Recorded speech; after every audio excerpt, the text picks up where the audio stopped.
तर आम्ही आता जिथे राहतोय तर घराच्या समोर हे ओनरचं घर आहे आणि ते आता आले होते तर त्यांच्या इथे घरातच लहान बाळाला पोलिओ वगैरे देण्यासाठी आले आहेत ते म्हणे तुमचं पण बाळ आहे तर बघा. आता आम्ही बघू पोलिओ काय बाळा थांब सायकलने आधी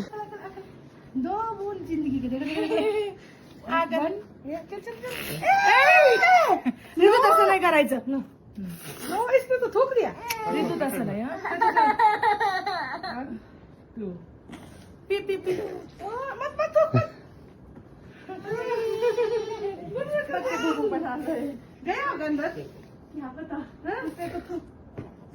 कशाला बाळा छान होतं ना टेस्ट छान होती ना मग तू का नाही पिलं अजून प्यायचं काही.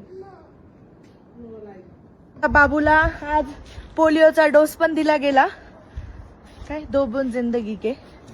आणि हे बघा मस्त गार्डन बघा किती छान आहे आणि हे ओनरचं घर आहे यांच्या होमस्टे मध्ये आम्ही सध्या राहतो. हे बघा हे आमचं होमस्टे लांबून हे खाली त्यांच्या बुबू किती केस आहेत बघा ह्या कुत्र्यांना थंडीसाठी. ओ बाबू आणि आमच्या घराच्या मागे हा डोंगर पुढे तर बर्फाचा डोंगर आहे आणि हा साईडला पण हा जो डोंगर आहे ना याच्यावर सर्व आपल्या देवदार वनस्पती आहेत. सगळे देवदारची झाडं आहेत. पूर्ण डोंगर त्याच्याने भरलेला आहे.